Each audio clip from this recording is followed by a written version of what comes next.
It began the night I moved into the cottage. The listing had described it as charming, remote, and peaceful, exactly what I'd been craving after the last few chaotic months. My therapist said isolation could help with healing.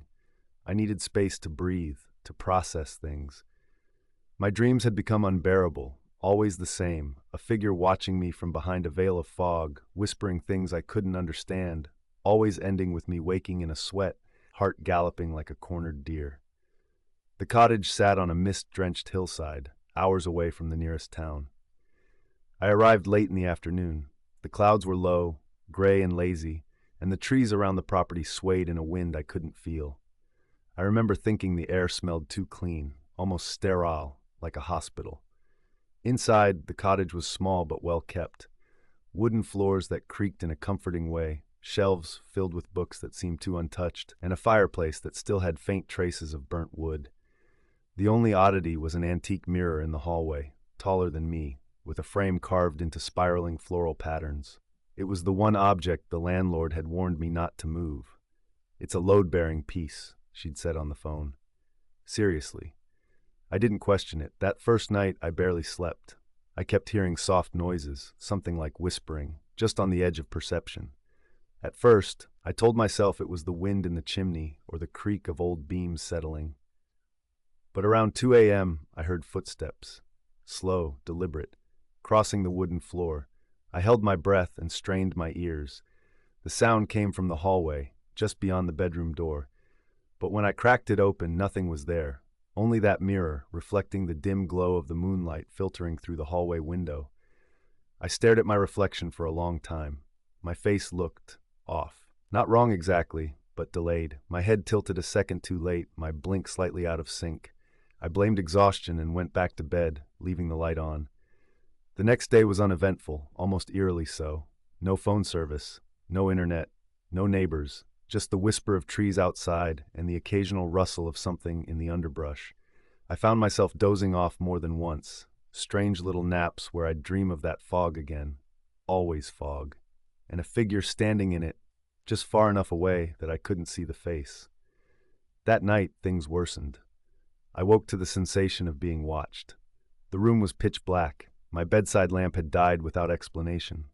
I reached for my phone, but the screen stayed stubbornly dark. I fumbled out of bed and walked blindly toward the hallway, desperate for light. That's when I saw it. A figure. Standing in front of the hallway mirror.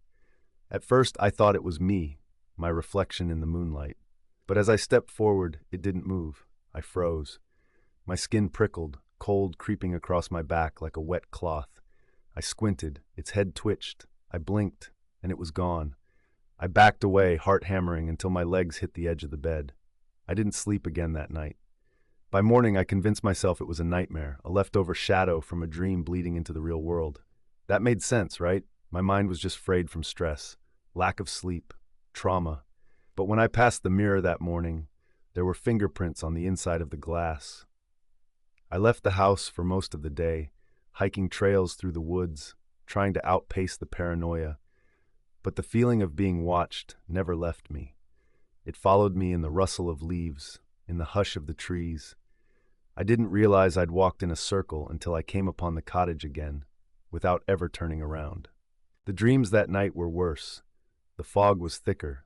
I was walking through it, barefoot. The earth was cold, wet. I could hear someone breathing.